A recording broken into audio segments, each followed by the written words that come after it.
പാലക്കാട് മണ്ണാർക്കാട് ഇടിമിന്നലിൽ വീടിന് തീപിടിച്ചു. വീടിന്റെ മേൽക്കൂര പൂർണ്ണമായും കത്തിനശിച്ചു. ആർക്കും പരിക്കില്ല. കരിമ്പ അയ്യപ്പൻകോട്ട മമ്പുറം സ്വദേശി കണ്ണന്റെ തറവാട് വീടാണ് കത്തിനശിച്ചത്. വീടിന്റെ മേൽക്കൂര പൂർണ്ണമായും താഴെ ഭാഗം ഭാഗികമായും കത്തിനശിച്ചു. നാട്ടുകാരുടെ സഹായത്തോടെ അഗ്നിശമന സേന എത്തി തീയണച്ചു.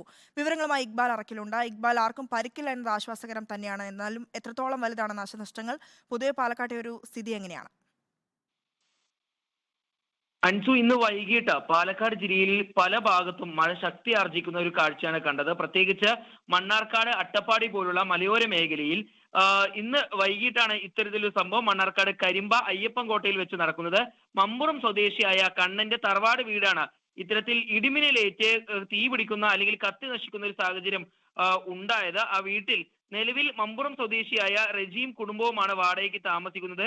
വീടിന്റെ മേൽക്കൂര പൂർണ്ണമായും അതുപോലെ തന്നെ താഴ്ഭാഗം ഭാഗികമായും കത്തി നശിച്ചിട്ടുണ്ട്. വീട്ടിൽ ഉണ്ടായിരുന്ന അലമാറ, കട്ടിൽ, മേൽഭാഗത്തേക്ക് കയറുന്ന ഏണി അടക്കം ഈ ഒരു ഇടിമിന്നലേറ്റ് കത്തി നശിച്ചു എന്നാണ് ലഭ്യമാവുന്ന വിവരം. ഏതായാലും ഉടൻ തന്നെ ഈ വിവരം അറിഞ്ഞെത്തിയ മണ്ണാർക്കാട് നിന്നുള്ള അഗ്നിശമന സേന യൂണിറ്റ് നാട്ടുകാരുടെ സഹായത്തോടു കൂടി തീ അണച്ചിട്ടുണ്ട്. ആർക്കും തന്നെ ഈ അപകടത്തിൽ പരിക്കേറ്റിട്ടില്ല എന്നാണ് ഒരു ആശ്വാസകരമായ കാര്യം. അൻസു. ശരി, ഇക്ബാൽ അറക്കിലാണ് വിശദാംശങ്ങൾ നൽകിയത്.